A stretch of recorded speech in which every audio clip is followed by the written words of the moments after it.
जेके news today में आप सबका स्वागत है। कोरोना के रिलेटेड स्पेशल बुलेटिन्स हम आपके पास लाते रहते हैं, उसी कड़ी में आज फिर हाजिर हैं। सबसे पहले ये शुरू करें कि जेके न्यूज़ टुडे ने कुछ दिन पहले 2 दिन पूर्व आपको ये सूचना दी थी कि जो 18 से 45 आयु वर्ग के बीच में लोग हैं, उनकी कोरोना वैक्सीनेशन 1 मई से शायद नहीं शुरू होगी। और ये वैसा ही हुआ जैसे घोषित किया गया था कि 18 से 45 वर्ष की आयु के बीच में जितने भी लोग आते हैं भारत में, जम्मू कश्मीर में भी, उन सब की वैक्सीनेशन 1 मई से शुरू की जाएगी। लेकिन ऐसा कुछ बताया जा रहा था कि जो कोरोना वैक्सीनेशन की सप्लाई है वो शॉर्ट चल रही है। जम्मू कश्मीर ने 1,25,00,000 वैक्सीन्स का ऑर्डर सीरम इंस्टीट्यूट को दिया हुआ है और उनका कहना है कि जैसे ही ये ऑर्डर आता है वैक्सीन्स का, वैसे ही 18 से 45 वर्ष के बीच में जितने लोग इस आयु में आते हैं उनकी वैक्सीनेशन का काम शुरू हो जाएगा। जम्मू कश्मीर में लगभग 60 लाख लोग इस एज ग्रुप में आते हैं और अगर पूरे भारत की बात करें तो 130 करोड़ लोगों में से 60% बताया गया है कि इस एज ग्रुप में आते हैं। तो आप समझ सकते हैं कि ये कितना बड़ा, कितना मैसिव वैक्सीनेशन ड्राइव होगा, जिसमें काफ़ी सारी वैक्सीन्स जो हैं वो हमें चाहिए और शायद भारत में इतनी जल्दी वो सब नहीं बन सकती।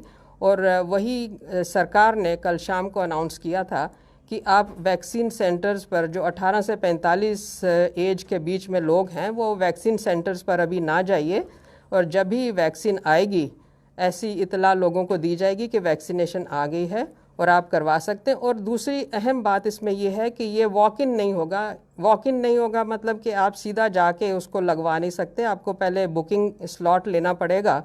और वो जैसे हमने पहले भी बताया था, कोविन ऐप जो आप मोबाइल में डाउनलोड करोगे, COWIN, कोविन ऐप को डाउनलोड करोगे और उसमें आप रजिस्ट्रेशन कराओगे। जैसे ही आपको रजिस्ट्रेशन के बाद आपका दिन और टाइम दिया जाएगा, सेंटर दिया जाएगा, वहाँ आप जाके अपनी वैक्सीन लगवा सकते हैं। और जैसे जेके न्यूज़ टुडे ने आपको पहले बताया था कि ये 1 मई से नहीं होगा, और लेकिन जैसे ही वैक्सीन की सप्लाईज़ आनी शुरू हो जाएंगी ये वैसे ही हो जाएगा। हो सकता है कुछ दिन लग जाएं सप्लाईज़ आने में, और ये बताया जा रहा है कि ये जल्द ही शुरू हो सकता है। अब अगर वैक्सीनेशंस की आपको डिटेल्स दी जाएं तो जम्मू कश्मीर में फ़र्स्ट डोज़ 19 लाख से ज़्यादा लोगों को दी गई है और सेकंड डोज़ जो है वो 3 लाख से ज़्यादा लोगों को दी गई है। और अगर इन सब का हम जोड़ करें तो टोटल अभी तक 23,11,437 लोगों को जम्मू कश्मीर में अभी तक वैक्सीन कराया गया हुआ है, इनको वैक्सीनेशन हो चुकी है कोरोना की। और अगर पूरे भारत की बात करें तो 15 करोड़ से ज़्यादा लोग अभी तक कोरोना वैक्सीनेट हो चुके हैं। और अब बात करें ऑक्सीजन की, तो इसके बारे में कल ही लेफ्टिनेंट गवर्नर जम्मू कश्मीर के उनके एडवाइज़र श्री बशीर खान हैं, उन्होंने कल रात को एक प्रेस कॉन्फ्रेंस दी थी जिसमें बताया गया था कि हमारे पास सभी पर्याप्त मेडिसिन्स, हेल्थ केयर सब कुछ है। और स्पेशल मेंशन इसमें दिया गया था ऑक्सीजन का। उन्होंने कहा था कि ऑक्सीजन जो जम्मू कश्मीर है, जम्मू कश्मीर में 5 टन से 20 टन उसकी कैपेसिटी जल्द ही की जाएगी। अभी इस वक्त 5 टन है, जो कि जल्द ही बढ़ाकर उसके ऊपर प्रयास किए जाएंगे। और उन्होंने कहा था कि विद इन वीक वो जो है 5 टन से 20 टन हो जाएगी। मतलब जम्मू कश्मीर में ऑक्सीजन की कोई भी कमी नहीं होने जा रही है।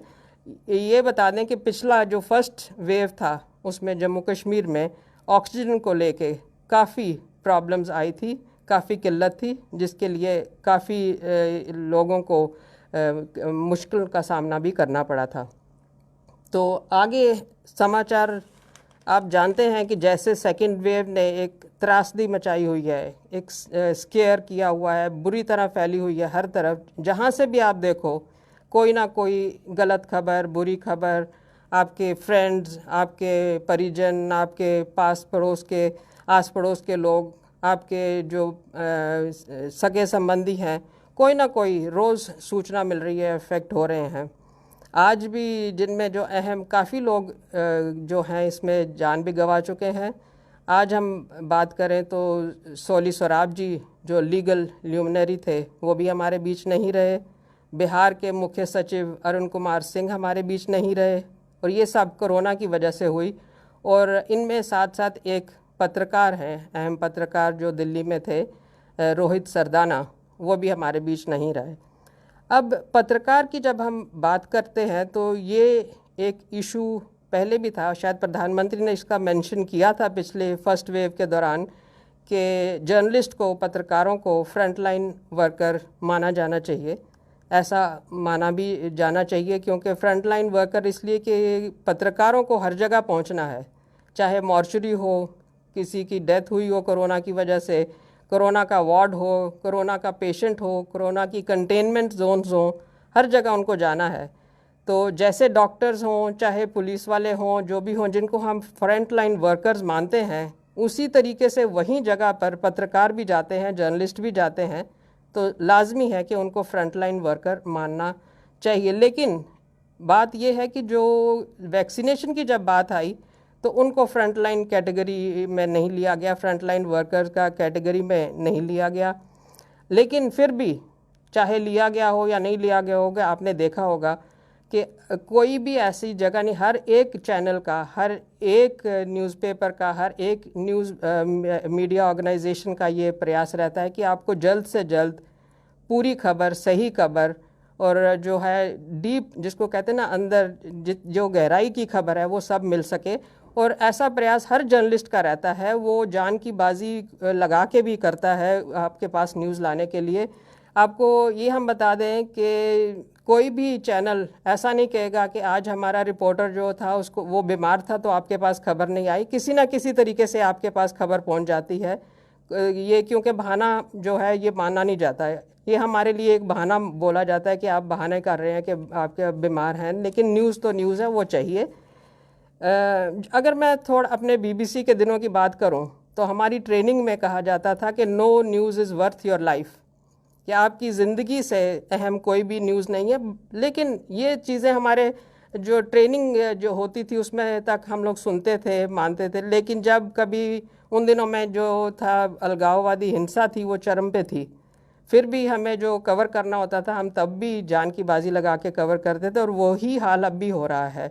आज हमने जिस तरह रोहित सरदाना को गंवाया, कई और जो है दुनिया भर में कई पत्रकार अपनी जान गंवा चुके हैं। कोरोना में कह लो, या कहीं जहां हिंसा होती है वहां जाते हैं। अफ़गानिस्तान की हिंसा थी, दुनिया में कहीं पे भी थी, कोई जंग होती है जहां होता है, यहाँ चरमपंथी हिंसा जम्मू कश्मीर में है, जहां कहीं भी देखो आपने पत्रकारों ने अपनी जान गंवाई है। फ्रंट लाइन वर्कर, चाहे उन्हें गिना जाए या नहीं गिना जाए, आप तक खबर पहुंचती रहती है। तो अब इसके बाद हम आते हैं कि जो हिंदुस्तान में सेकंड वेव का जो कहर बरपाया हुआ है, चारों तरफ कहर बरपाया, कोई ना कोई बुरी खबर, आंकड़े बढ़ते जा रहे हैं, मृतकों की संख्या बढ़ती जा रही है। वहीं अगर हम पिछले वर्ष ध्यान करें फर्स्ट वेव को, तो हमने बाखूबी उसको, खुद भारत ने उसको निपट लिया था, उससे जंग जीत ली थी एक तरह से। वो हमने काफ़ी अंकुश लगाए थे और काफ़ी कुछ प्रयास किए थे जिससे हमने उस वेव को अपने काबू में रखा था। लेकिन अब अगर सेकेंड वेव की बात करें तो बातें इतनी हाथ से निकल चुकी हैं कि हमें बाहर के देशों से हर तरीके की मदद लेनी पड़ रही है। जैसे अमेरिका है, कनाडा है, रशिया है, यूके है, जर्मनी है, यूरोपियन यूनियन की कई और कंट्रीज़ हैं जहां से हमको ऑक्सीजन कंसंट्रेट्स, दवाइयाँ और इसके साथ साथ वैक्सीनेशन या वैक्सीनेशन बनाने का सामान इन कंट्रीज से हमें मिल रहा है। और जो ये अरिंदम बागची हैं, मिनिस्ट्री ऑफ एक्सटर्नल अफेयर्स के जो स्पोक्सपर्सन है, ये उन्होंने एक ट्वीट दे के भी कहा है कि इन कंट्रीज से सामान जो है वो भारत में पहुंच चुका है, और कई और कंट्रीज़ जो हैं वो आगे आ रही हैं हमें इन मदद करने के लिए। अपनी सेकेंड वेव ने जो त्रासदी मचाई हुई है, जो हर तरफ तराही मची हुई है, उसमें से हमको निकालने के लिए दुनिया भर में इस वक्त बात हो रही है कि भारत एक बहुत मुश्किल वक्त से गुज़र रहा है।